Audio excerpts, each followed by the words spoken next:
Thank you so much, everyone, once again for joining this session. Uh, from today onwards, we are going to record the session based on the demands from the people. So that's why, let me read this to have the consent from all of you. That before we begin, please note that this session is being recorded. By continuing to stay in the meeting, it will be deemed that you have given your consent for the recording. The recording may be published on platform such as maybe on YouTube and used for education and information purpose only. If you have any questions during the session, please feel free to drop them in the chat. I will try to take them up on a priority basis after the speaker's presentation. Thank you so much for your understanding. Now, let me welcome our distinguished speaker. Yeah. Uh, Mr. Inba Vijayan Veera Raghavan. I hope, sir, I'm taking the pronunciation correct. Yeah, is a Yeah, yeah. full-time arbitration and ADR practitioner based in Chennai, India. With experience dating back in 2001, he is accredited as an arbitrator by leading international, regional, and domestic ADR institutions and has presided over more than 450 domestic and 19 international arbitration cases. Recognized by Chamber Asia Directory of consecutive years under dispute resolution, Inba Vijayan actively promotes ADR through contributions, training sessions, and lectures at law schools, universities, Chamber of Commerce, and conference worldwide. He is also the founder of Global South ADR Alliance. He is admitted to the bar in India and formally registered as foreign lawyer with SICC Singapore and in the UK. Presently, he holds the right of audience before the AIFC court in Kazakhstan. As a fellow of the Institute of Arbitrators and an international arbitrator tutor, he has mentioned numerous arbitration practitioners globally. He regularly teaches ADR and international commercial arbitration as visiting faculty at institutions such as School of Excellence in Law, Indian Maritime University, Manipal Law Schools, and various Indian national law schools. His broader work includes developing institutions like KFCRI and serving on the governing council of the Indian Council of Arbitration. Additionally, he has led business delegation to the countries including Czech Republic, Israel, France, Indonesia, Mauritius, Reunion Island, and the USA, while frequently traveling to multiple jurisdictions to participate in international arbitration proceeding. I believe, sir, instead of putting all the name of the country, you should say entire a word. So with this, let me welcome Mr. Inba Vijayan, and the platform is over to you, sir. Thank you, Mr. Akash, Engineer Akash. It's an excellent opportunity to address the dialogue, what you have initiated. I think I am in the episode 3. Initially, I couldn't accept your invite the last 2 weeks. But right now, you have given a very, very composite subject to deal with. As highlighted by Mr. Akash, this is a very niche area, very interesting subject. And particularly, the core element of this subject is the arbitration agreement. That's the reason why I suggested this topic. And it has been titled or christened as Key Principles of Drafting Arbitration Clauses. Most of us, when we just evolve or understanding the drafting arbitration clauses significant to any sector, today, where the audience being much from the construction industry, the title alone is being specified as in construction contracts. But arbitration clause as such could be a common one, invariable of what the sector is. There is a soft law. Most of you who are part of the international arbitration community would accept that in such arbitrations, soft laws is predominantly used. And there is a guideline called IBA, that is the International Bar Association Guidelines on drafting arbitration clauses. This happens to be a wide acceptable source of what type of arbitration clauses we might come across when it comes to any dispute or any sector dispute. Okay. Now, the first slide, what I wanted to bring about for the understanding of all of us is that the key principles in drafting arbitration clauses. What are the key principles? The clause has to be clear, not only clear and binding intent to arbitrate with unequivocal language. This is very important. Most of us, when we are trying to draft an arbitration clause, we want to innovate. We want to adventure. But the sectors, the disputes, if it has to be effectively handled in arbitration, the arbitration clause or the agreement should be very clear, crystal clear. The intention to arbitrate should be specified, and the language has to be unequivocal.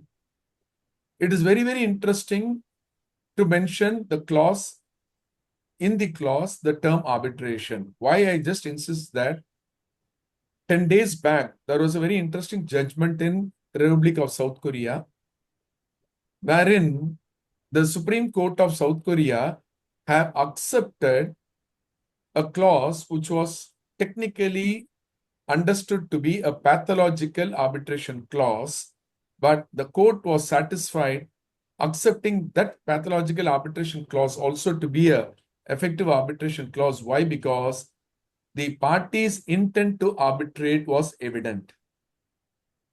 The language of the arbitration clause, the content of the clause were not so clear, but still the intent to arbitrate was evident in that particular clause, that is a pathological arbitration clause. And taking that into consideration, the South Korean Supreme Court accepted that it is a valid clause wherein the arbitration invoked based on that particular clause is also valid. Very interesting judgment. But overall, as a best practice, when it comes to drafting an arbitration clause, these three principles have to be taken into consideration: crystal clear, intent to arbitrate, and the language should be so simple and understandable for the parties when they are entering into it. Further, moving on to other aspects of the principles of this clause, the clause shall conform to the requirements of applicable laws, that is, the substantive and procedural laws. Further, choosing the seat, particularly the seat which is arbitration friendly, wherein it might leads to an enforcement. This has become a very key component, particularly when a country like UAE is going to deal with an arbitration. The parties emanating from UAE going to arbitrate, and Dubai is going to be the seat of arbitration. The clause should also confirms the applicability of or the scope of the substantive and procedural law, particularly confining to UAE. For an illustration, party from UAE and party from India are entering into a contract. A construction activity is going to happen. An Indian contractor is going to do a construction work in Dubai for the employer or the owner. In such a contract, when they are just going to incorporate an arbitration clause, predominantly the seat would be UAE. But still, it is better to avoid UAE because when it comes to international contracts or cross-border agreements, including construction contracts, it is better to go for neutral venue. A neutral place or neutral seat is very, very significant. Why? Because it gives an acceptable, balanced applicability of both procedural law as well as the significant role of the jurisdiction based on the seat, particularly the role of courts in that particular seat. We can still agree for either India to be a seat or Dubai to be a seat. But the problem is the enforceability of the final outcome, the arbitration award, which is the final shape of this arbitration process. If it has been pronounced in Dubai based on the seat principle, the award can be enforced or challenged in that particular seat, no doubt, if the losing party has an asset in the jurisdiction that is Dubai, that particular award can be enforced without any hurdle. Assuming that the losing party is the Indian contractor and the unsuccessful party, there's an Indian contractor, has assets only in India, then that award has to be brought to India for enforcement. When it comes to India for enforcement, even though India is a country, a member state, a contracting state to the very prominent New York Convention for Recognition and Enforcement of Foreign Arbitral Awards, 1958, has a reservation in it.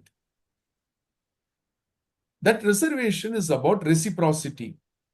An award issued in Dubai, which would be treated by the Indian courts or the Indian seat to be a foreign award.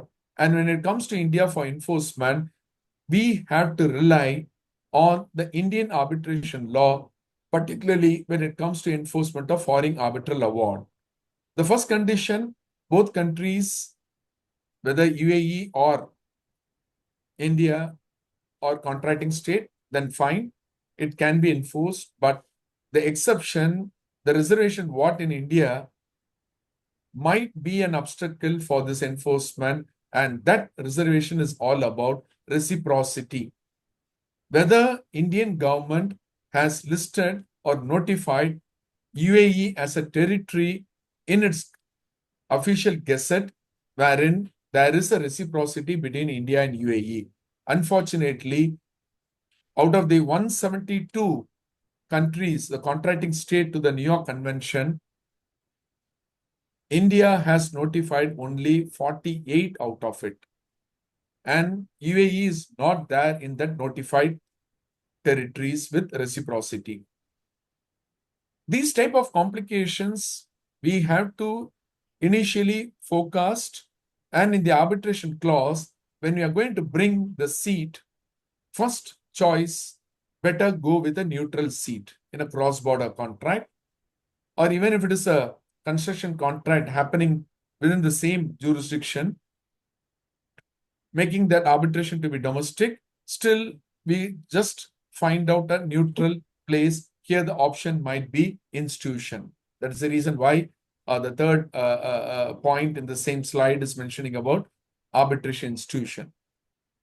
But as a general understanding in international arbitrations, the choice of seat is better to go with a neutral place or a neutral seat.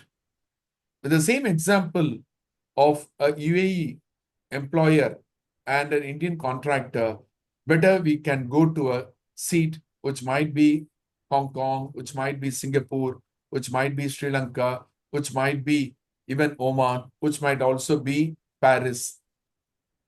That choice, particularly the choice having an arbitration-friendly jurisdiction, more interestingly on the ease to enforce. That consideration has to be there as the next key principle of drafting arbitration clause. Third, we always have to consider to designate a specific arbitration institution. Why? Because the institution would take care of the administration as well as provide the assistance that is on the proceedings. Not only that, cross-border disputes, it is better to take it to institutional arbitration rather than an ad hoc arbitration for the benefit of effectively having the resources of arbitrators. The designation of arbitration institution, example, in construction industry, predominantly what we use is the FIDIC contracts. In FIDIC contracts, the recommendations for the arbitration clause itself says that you go before ICC, that is the International Chamber of Commerce, International Court of Arbitration. Designating a specific arbitration institution is quite common when it comes to construction industry as well as in cross-border contracts. The administrative assistance and the procedural assistance or aid, what is being given by the institution, similar to the court giving the assistance for the civil cases happening in it. This administrative assistance, which has been advocated in the UNCITRAL model law, that is the United Nations Commission for International Trade law, that particular model law in Article 6 gives opportunity for the parties to go for institutional assistance or administrative assistance. This might be a hybrid one, but the traditional one in cross-border as well as construction contract is that go with institutional arbitration clause itself in total. And we do have multiple other key principles when we are considering and drafting the clauses, like the fourth one. Choosing the number of arbitrators, including the earlier one, the arbitration institution. The number also matters. In construction contracts, whatever might be the value of dispute, it is better to go with 3 arbitrators. And this also has been confirmed by the UNCITRAL model law for international arbitration, that under section 10, subclause 2, it clearly writes that if the parties are not choosing the number of arbitrators, the default number has to be 3. That is the model law recommendations. And country like India has gone for 1 instead of 3. But most of the model law jurisdiction countries, they have taken this principle of default number to be 3. Why? Because we need to have a dream team. In arbitration, there is no compulsion that the arbitrator should be a person of legal qualification.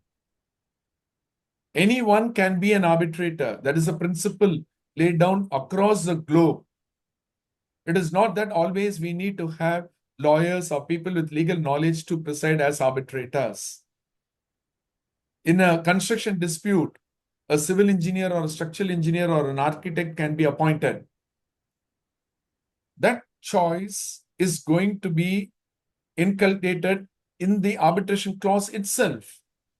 Not only the numbers, the parties can very well specify the qualification of the arbitrator also in the clause, subject to what type of contract they are entering into. But the best practice is that limit yourselves with the numbers and don't stretch to the qualification. The reason behind this is very simple.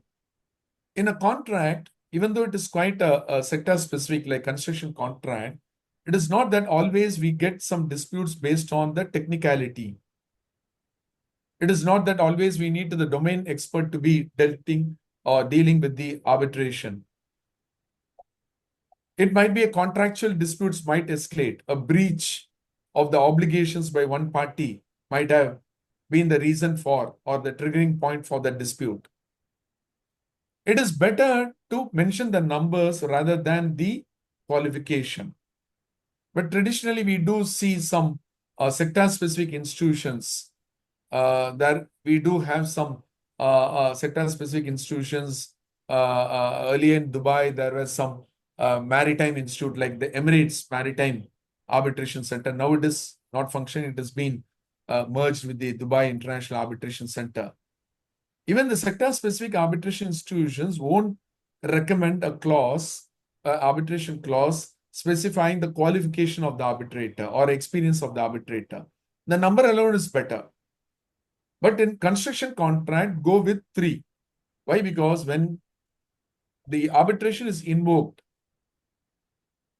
we can have the arbitrators from legal background, technical background, and financial background. That is a dream team.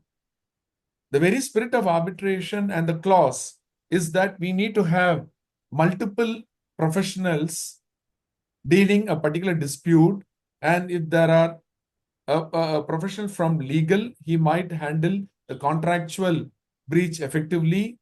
A domain expert, a technical person, can deal with all the technicalities or the customary practice of that particular sector. A financial person would be the right person to do all those formula and the calculations. That is the reason why every treatise of arbitration, when it comes to recommendation, including the very prominent commentary on arbitration clause done by Paul Friedland of White and Case, everyone recommends that choose a number. Or if you're quite not so clear in an ad hoc arbitration, you mention the numbers and suggest an arbitration institution.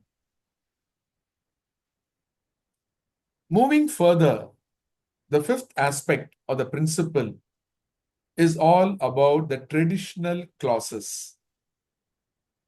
It might be a multi-tier clause. It is nothing but having multiple options or multiple layers of dispute resolution within that clause. It is not that straight away going to arbitration. We can have first, in construction industry, very commonly what we use the DB. International Chamber of Commerce recommends the dispute board or the combined dispute board or the dispute adjudication board or the dispute resolution board or the dispute review board. The terms differ across the jurisdictions, across the countries, but the common understanding is that these boards are very simple, which goes along the duration of the execution of the contract, and at regular intervals, it is expected those board to have a meeting with the parties under a supervision or under presiding officers from a technical or that particular domain, giving recommendations and solving the issues at that instant itself. The dispute board comes as a first level of problem solving in the clause. That is the reason why multi-tier starts with the possible on the sector a dispute resolution mechanism. Next, if the tenure of the contract get over and the disputes are still pending even after several recommendations has been given by the DABs or the DBs, the unsorted issues which are being escalated as disputes can be very well be taken not directly to arbitration but to either conciliation or mediation. In many jurisdictions, in common law jurisdictions, still the practice of conciliation is there, but it is nothing but a traditional mechanism of the present day mediation. In India, very interestingly, a year back, the federal government issued a memo or a memorandum wherein disputes or the contract value of more than 10 crores, the government has recommended parties not to go to arbitration, but go to mediation. This makes us, in multiple jurisdictions, not only in India, many jurisdictions like Singapore. Also, if you are not keen to go to any ADR, even if you go to the courts, The first level is that the court registry would refer the matter to mediation, mandatory mediation. Whatever might be the dispute, whatever might be the sector, recommendations goes to mediation. This makes us as an essential principle that instead of rushing to arbitration, we can have multi-tier. Multi-tier doesn't mean that do ad hoc arbitration, then do institutional arbitration. It is not like that. Do the process of DB, then when a dispute has been triggered, go with the conciliation or mediation. And in the conciliation or mediation, the matter settles, fine.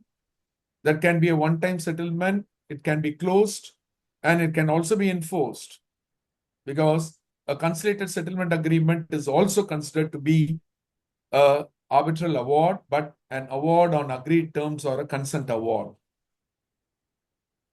Every jurisdiction accepts this concept of settlement agreement to be an award. Even if it is unsuccessful, then we can take it to arbitration. That is the purpose of having multi-tier clauses or dispute resolution clauses with multi-tier process. Moving to the other aspects of the key principles which we had to take into consideration. The clause has to be simple, and it should be very clear, giving very limited scope for interpretation.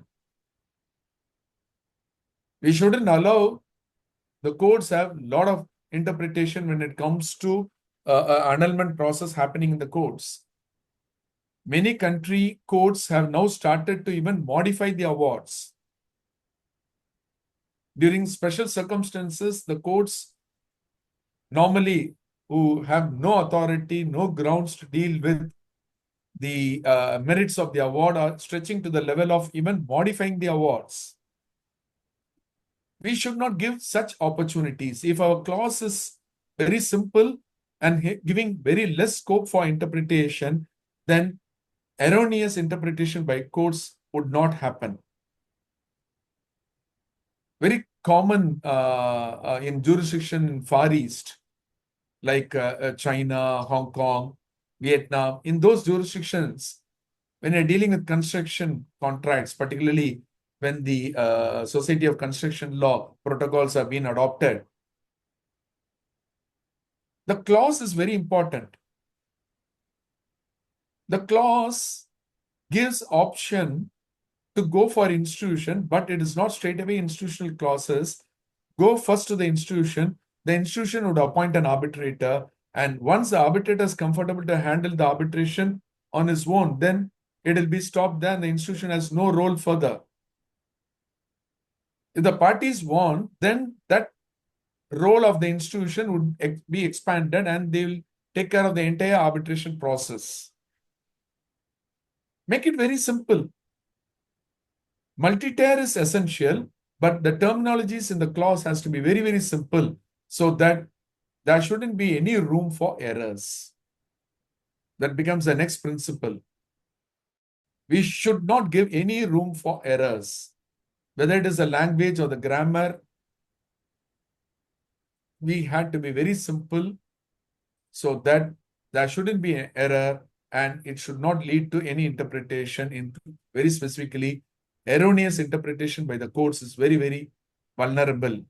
After all the process of arbitration, when it's an international arbitration without a time frame, not only in India, multiple jurisdictions, they don't have any time frame.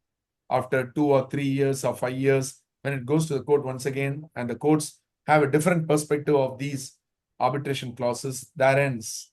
The entire exercise has become a waste, and we had to start once again. The court might exempt the limitation, but still, unnecessarily, we have just lost the entire resources.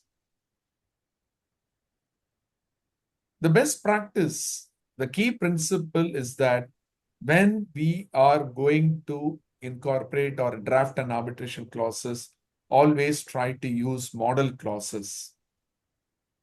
And if it is institutional, obviously the institution would provide multiple model clauses, adopt it. Simply, don't ever make any change. In Dubai, we have institutions like Dubai International Arbitration Center. In Oman, we have Oman Commercial Arbitration Center. In Abu Dhabi, we have Arbitrate AD, that is the Abu Dhabi, earlier Abu Dhabi Arbitration and Conciliation Center.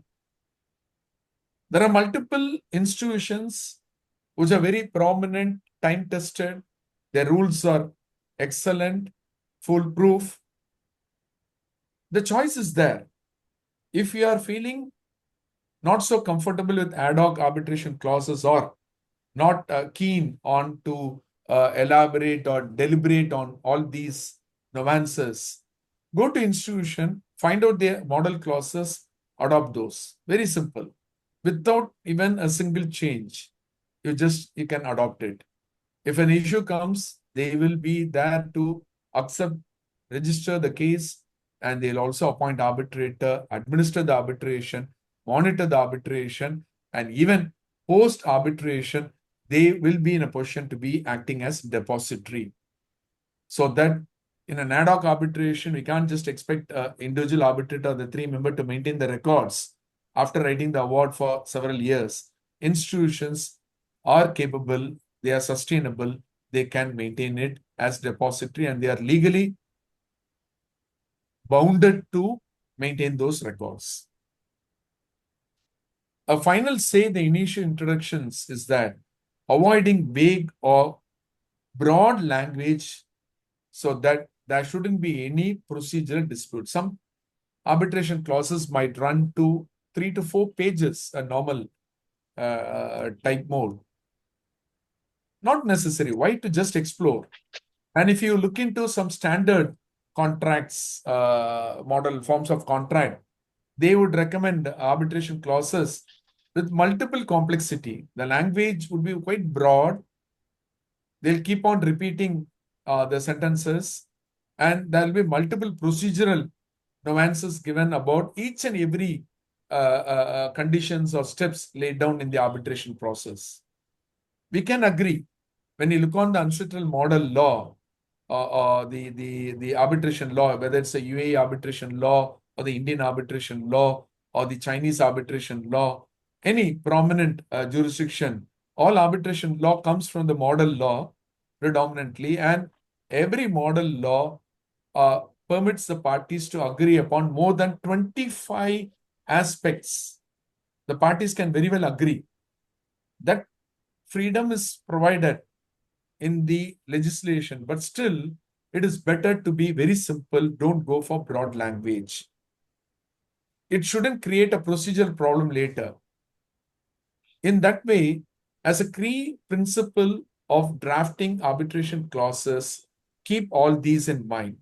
This will really help you when you are dealing particularly the construction sector. Moving to other supplements, what I just have prepared here is that designation of ad hoc arbitration or institutional arbitration, number and qualification of arbitrators. Here, the arbitration clause per se, which is in writing, which has to be in the same language of the contract. It is going to be attested or signed by the parties, and it also has to be expressly communicated to all the parties. Here, this essential component is derived from the legislations. Whether it's a model law or the country arbitration law, every country is very, very clear that an arbitration agreement or a clause has to be in writing. The model law under Article 7 categorically mentions that it has to be in writing.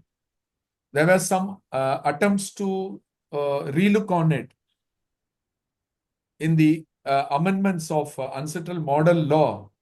The original version was 1985. In 2010, or the 2006 version also, there were recommendations for oral arbitration clause, but it didn't succeed. And even now, it's very clear. The principle is that an arbitration clause as an essential component, it has to be in writing. A contract might be oral, but an arbitration has to be in writing. And The suggestions also is that the arbitration proceedings language, including the arbitration clause language, has to go along with the language of the contract.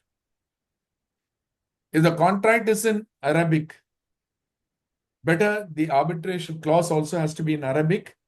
The arbitration proceeding also is better to be taken in Arabic language. It's better. Don't complicate the issue. We can have multiple languages in arbitration. Article 22 of the model law gives that freedom for every national laws to bring in.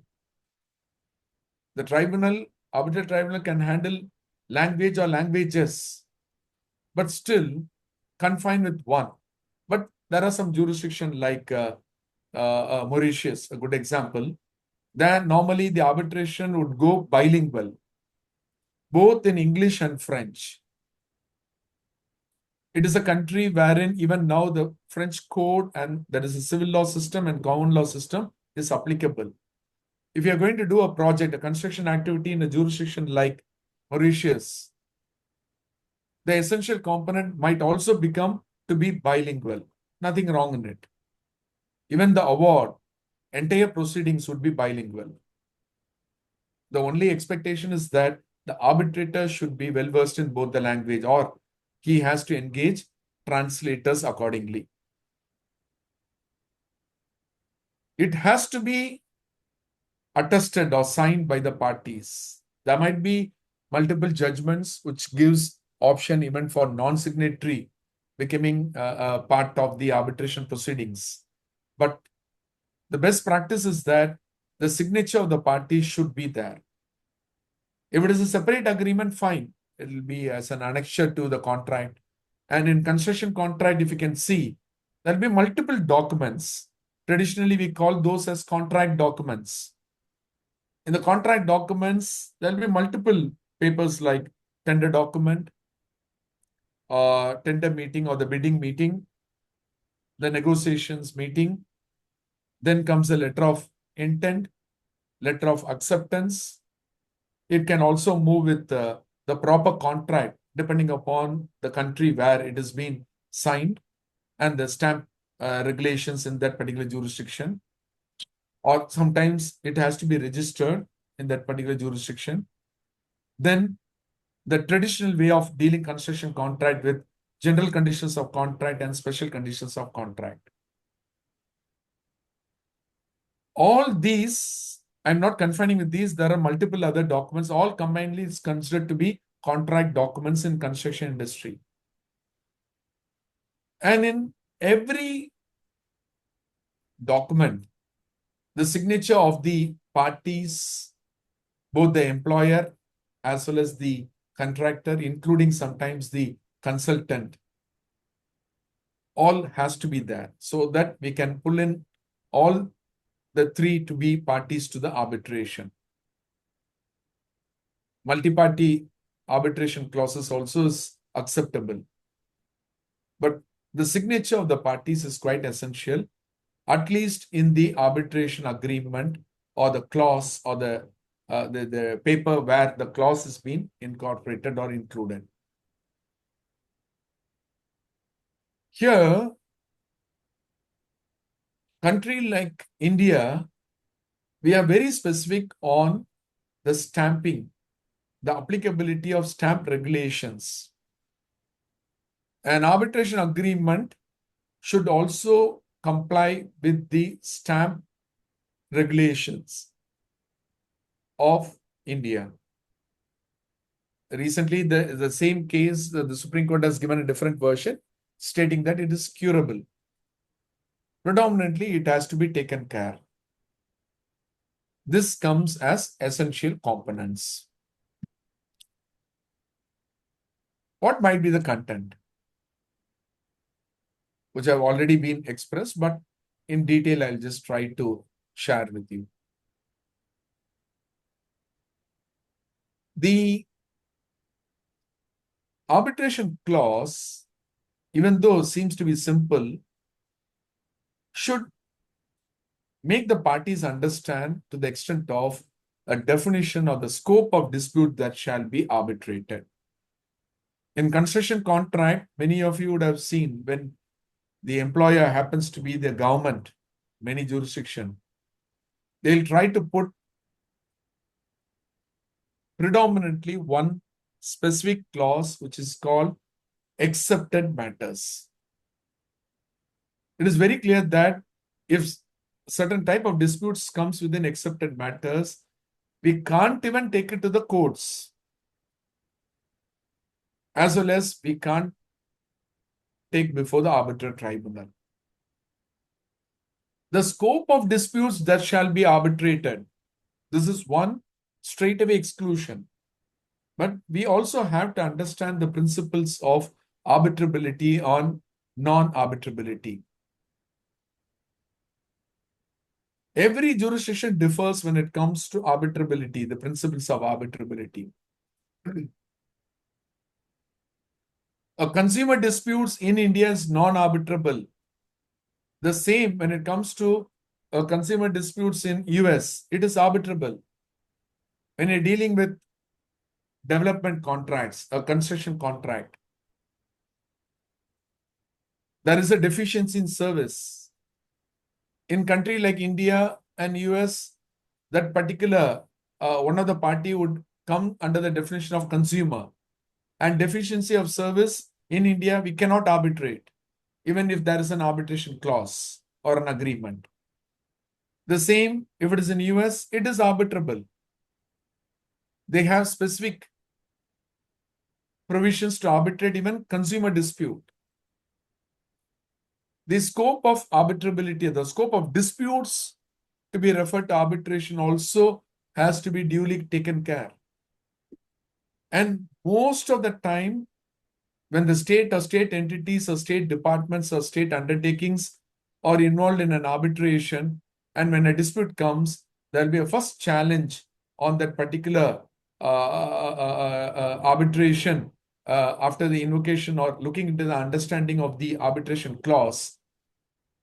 This dispute is non-arbitrable. This dispute is non-arbitrable in this particular jurisdiction based on certain judgments. The nature of the dispute is not within the principles of arbitrability.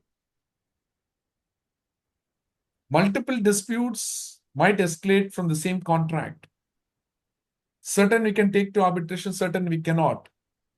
And when you look on the arbitration clauses, generally it starts with the word all disputes or any disputes shall be referred to arbitration. Why? Because we wanted to bring everything under the umbrella, but still there might be some possibility of certain dispute in the same contract which cannot be referred to arbitration. Even if it has been referred, that can be challenged by the opposing party so that the arbitrator shall recourse from those disputes. They can't just arbitrate. If they arbitrate, that becomes a possibility of the unsuccessful party to take it to the court under annulment proceedings, and that portion of the award can be set aside or annulled. Try to avoid. The scope of dispute shall be arbitrated. If possible, in the arbitration clause, we can just bring it.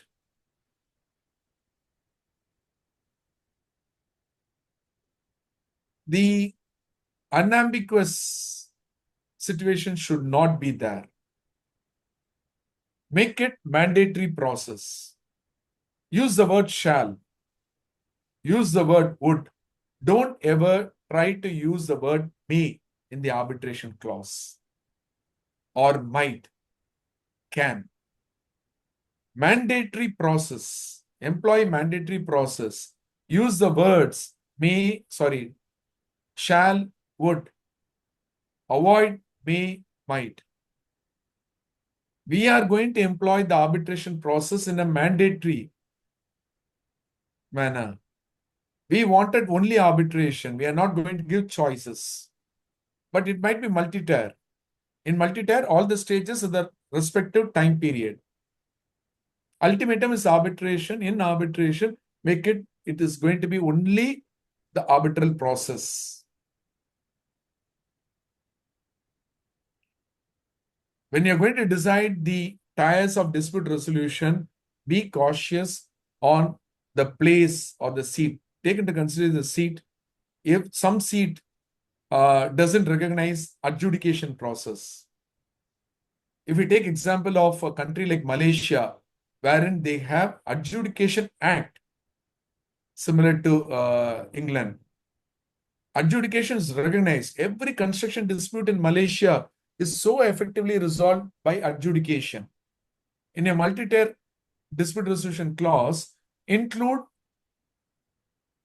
adjudication when the seat is going to be Malaysia.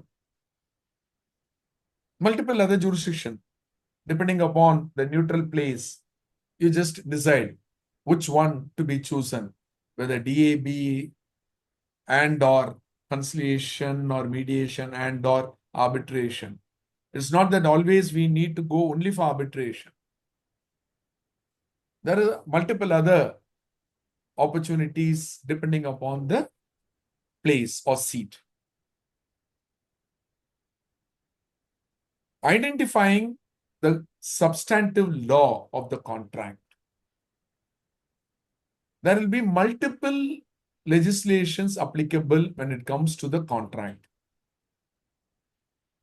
If we take on English law of contract, most of the construction contract, the recommended substantive law would be the English law of contract. Why? Because more than 54 countries, which formed to be the former British colonies, now the Commonwealth countries, they do have a common contract law or a similar contract law. That's why when you're suggesting English law of contract, it will be so comfortable when it comes to substantive law. Why? Because in arbitration, in addition to applicability or the governing of the substantive law, too much of trade usage would be adopted. In construction contract, there will be a trade usage. Most commonly, we'll try to say Hudson formula, Epson formula. Many formulas are there when it comes to calculations of claims, damages. And when you're choosing the conducive substantive law for that contract, then it is always better. But as a good practice or better practice or a best practice, identifying the governing law is very significant. Specifying qualification of arbitrators, difference, every jurisdiction has its own perspective. But when you're going for institutional clauses, fine, the institution would have its own panel so that considering the nature of the dispute, they will appoint the respective arbitrators. Further stretching on this, the drafting skill,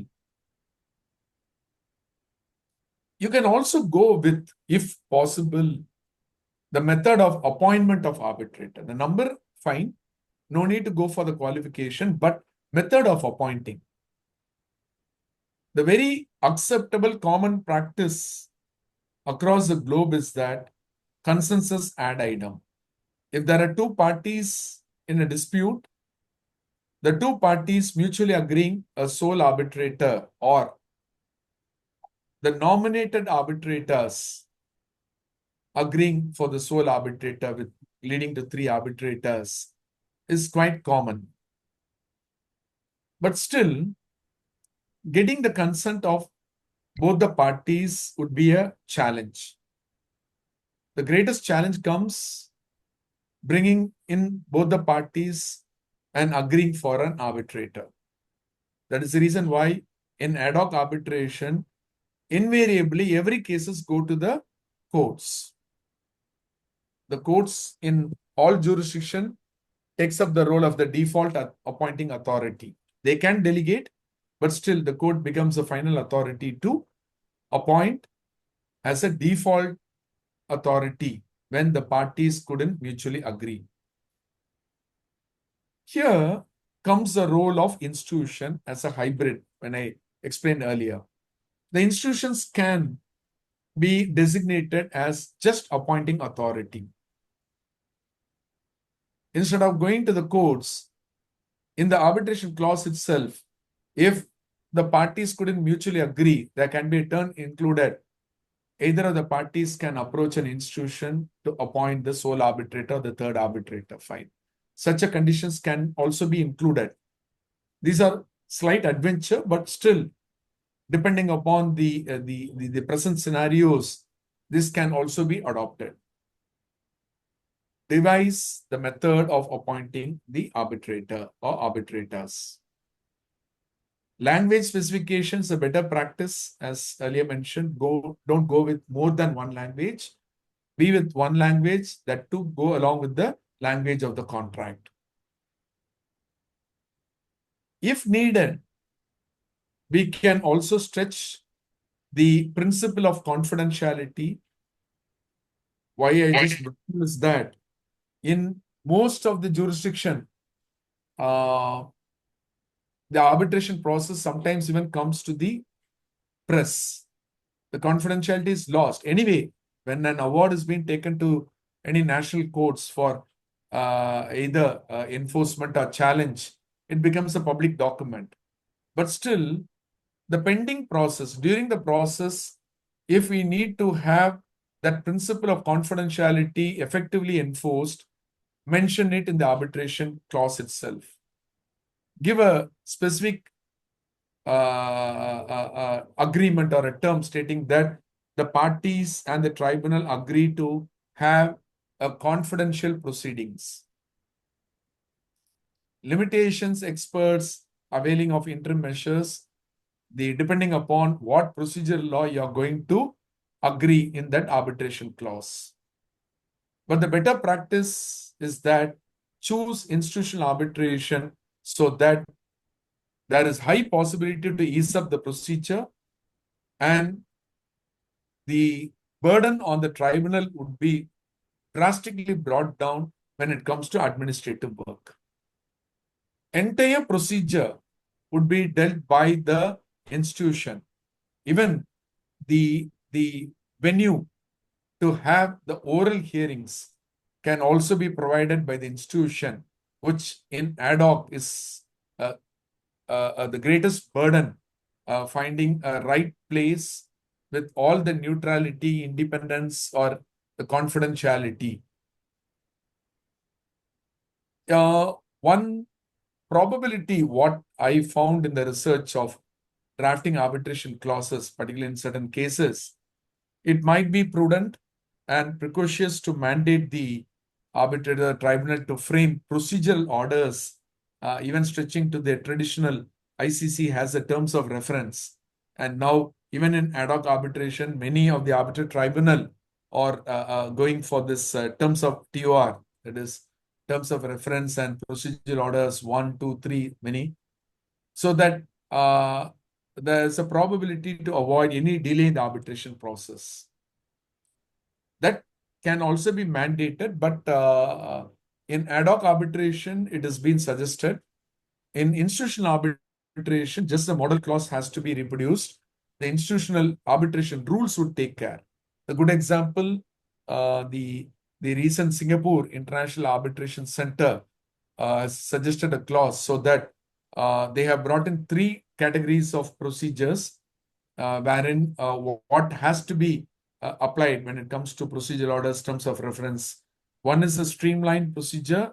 Second one is the expedited procedure. The third one is a normal procedure. Such a way they are just bifurcated, so that will also be really helpful for the parties when it comes to stretching on the arbitration process. What is the special conditions as a final important say I have to bring to the notice? Anyway, there is one more slide, but I'll just quickly go into this for construction industry. Adoption of multi-tier dispute resolution clauses, risk allocation and remedies under the contract and the law, that is the substantive law, use of dispute boards and pre-arbitral dispute resolution mechanisms in the multi-tier, mechanisms for delay analysis, defective evaluation, expert appointment procedures shall be mentioned. Good example, the Permanent Court of Arbitration has expert determination process, neutral evaluation process. Those are all pre-arbitration dispute resolution mechanisms, which can also be adopted in construction industry. To protect project continuity, arbitration clause shall explicitly permit emergency arbitration. Many jurisdictions have started recognizing. Singapore was the initial one. ICC brought in. Hong Kong has now adopted. Dubai also has started exercising this in a slighter mode. But this is a new normal. If there is urgency, instead of parties going to the courts, the arbiter tribunal or the clause itself can facilitate appointment of emergency arbitrator. In institutional arbitration rules across the globe, every institution has this emergency arbitration procedure, and we can very well get an interim relief within a shorter period. But significantly in construction industry, when we are dealing with performance guarantees, it is very, very important. Tribunals should retain discretion to conduct on-site visits to ascertain certain aspect. If possible, in the clauses, we can just try to bring in inspections of the site is quite significant when it comes to construction arbitrations. Most of the arbitrators won't go, but it is always better, and that discretion to conduct should be there with the tribunal. Such a way the arbitration clause can be drafted. Pre-arbitration dispute resolution or dispute avoidance mechanisms like the present day DAAB mediation shall be used, which might de-escalate the dispute in certain scenarios. Overall, in construction contract, go with chronologically align all the documents submitted by the parties. Finally, it is all about standardized protocols like the SCL protocol. Time-tested schedule methodologies shall be used to ascertain and assess delays, EOIT disruption, etc. All can be brought in within the ambit of arbitrability. That's very important. And for us to consider in construction contracts, the specifics are addressing cross-border issues, which might be legal, too much legal, but seat, governing law, language, to avoid legal conflicts and ensuring enforceability. Managing cultural and legal differences, go for a neutral place, that's always better, which might adopt the both parties' jurisdiction. Enforceability of awards under the convention, which I mentioned, the New York Convention. India has a lot of reservation policies.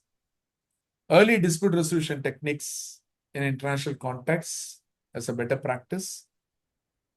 Some jurisdiction, we do have third party. UK is a very prominent. Third party funding can be utilized to align with funding conditions and procedure rules, but it's not required to be included in the arbitration clause, but it all has to be taken into consideration while drafting the clause. Go for 3-member, and the presiding shall be well versed in both technical and legal. It is an alternative to the dream team. Go with 3-member. The third one might have all the expertise. The arbitration clause shall be cautiously drafted when FDAs are poured into the funds of the construction project. If it is not drafted properly, surely there will be jurisdictional problems, which might even be a hindrance, whatever might be the sector, to even start the arbitration process. Thank you.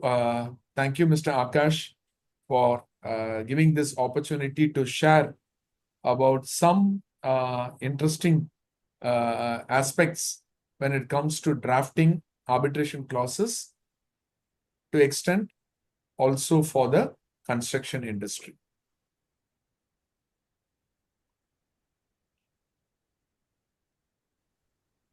So thank you. I believe it will be a very, very, very, very small word for you, for presenting this clause in so detailed, with so knowledgeable, and means normally, yes, in the construction industry from last 22 years, I have seen that people are drafting and negotiating on the clauses, which is basically they thought it will be a like technical payment clauses and the other clauses. But I had never seen that people mostly focusing on this clause, and they are, it's the knowledge is so much not available to them, or they might are not thinking in a way that where what is the importance of this clause.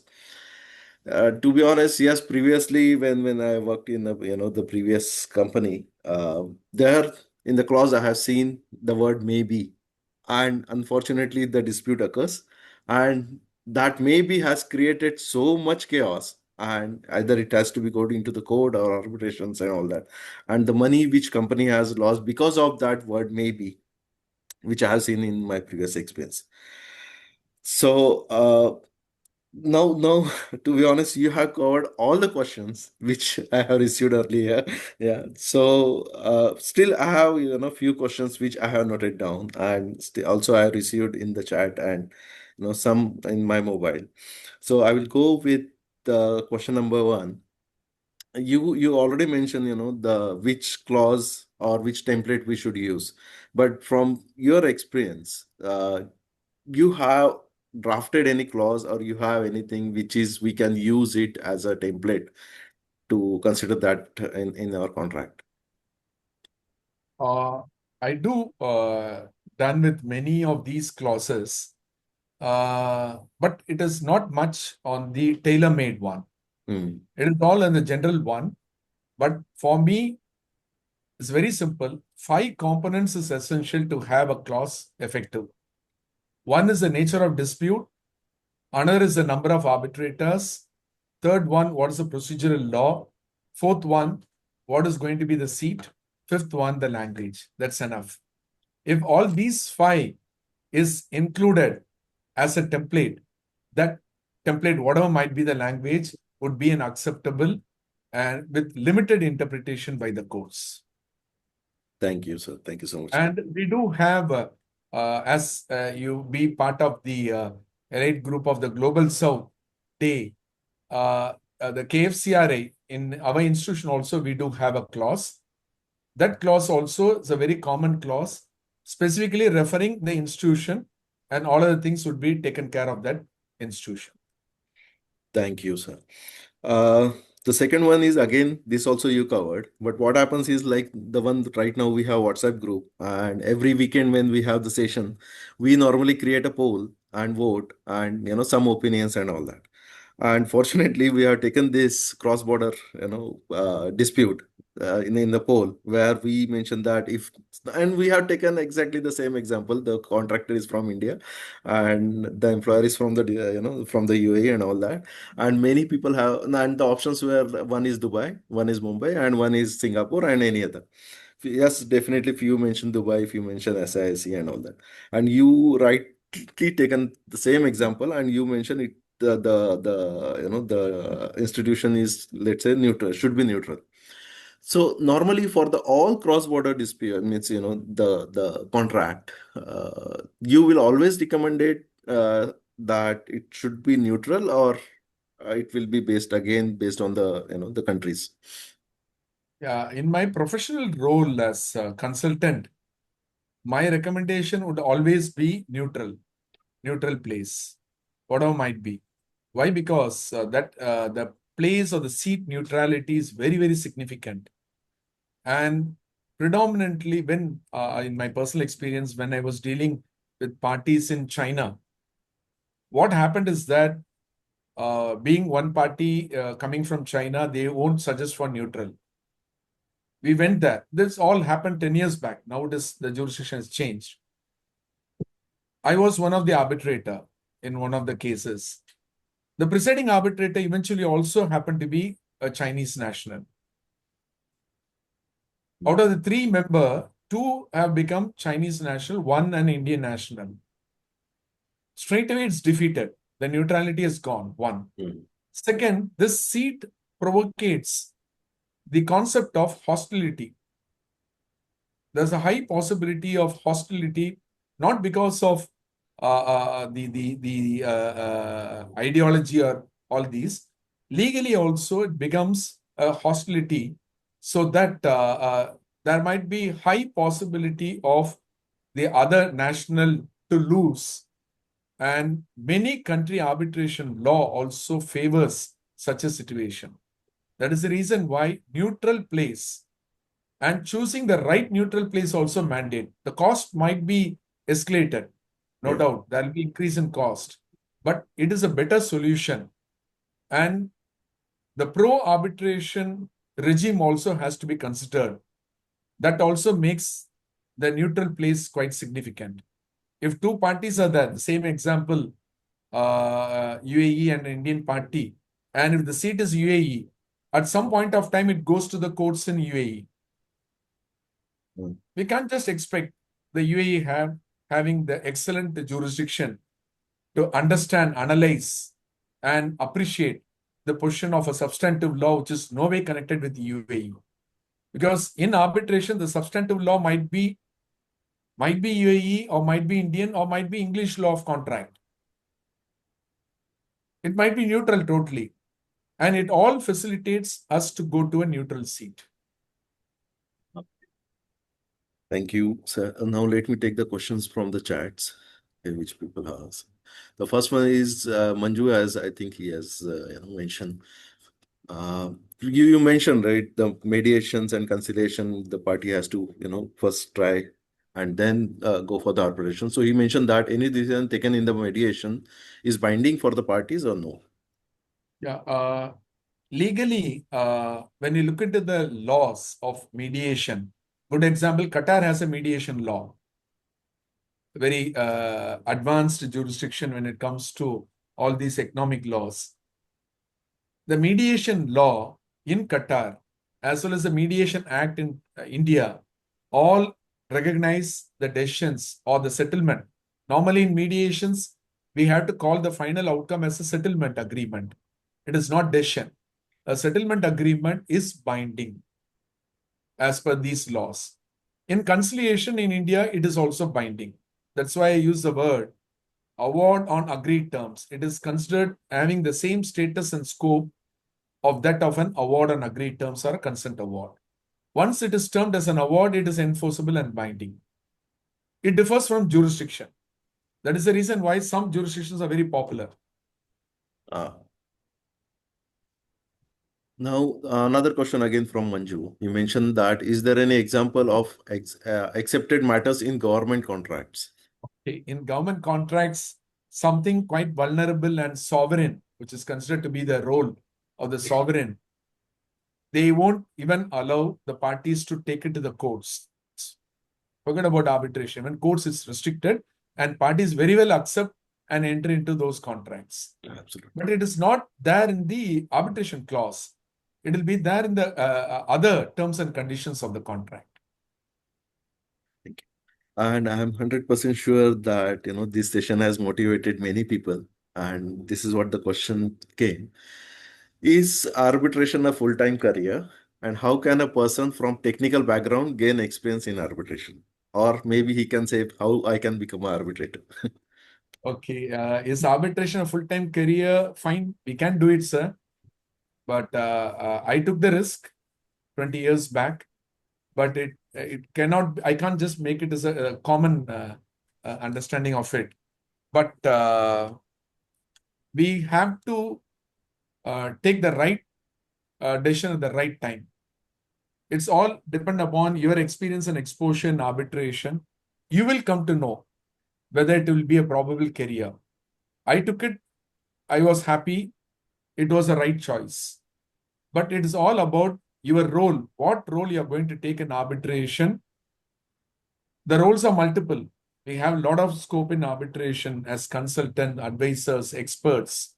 As engineers in construction, they do a lot of expert roles, forensic experts. We can also arbitrate, no doubt. All the four roles is there. If you are very comfortable taking all those roles, you can take it as a career, no doubt on it. But how can a person from a technical background gain experience? It's all your own peer group. Your peer group would be a party to an arbitration where you're going to be a counsel. You might be a party to an arbitration, your peer group might be the council of arbitrators.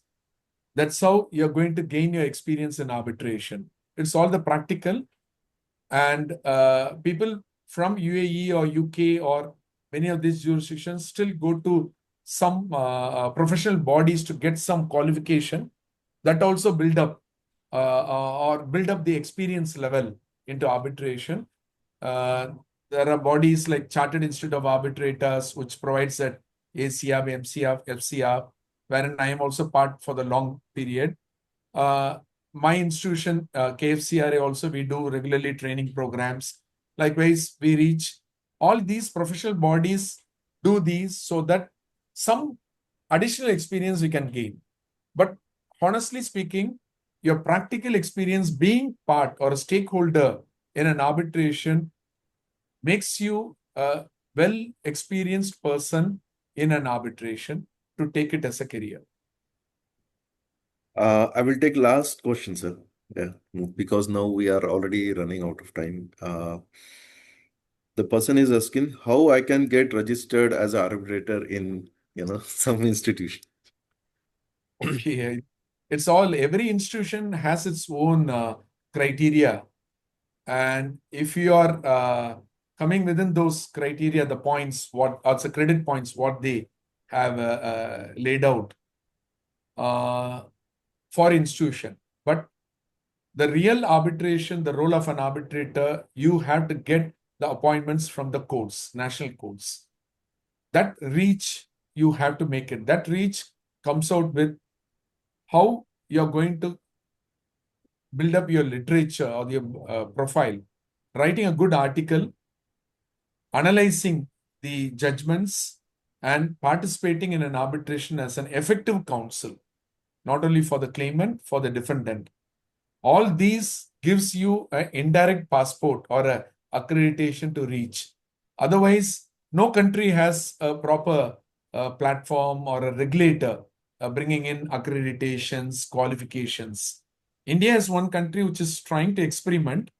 The Arbitration Council of India, which has been pronounced in the past amendment, is yet to take off. Once it comes, they are going to grade arbitration institutions as well as accredit arbitrators. That might be a probability. But for people in UAE, which is the best institute to get registered, that's a question I can see in Yeah. Mr. George has put here. Yeah. Traditionally, it was Chartered Institute of Arbitrators.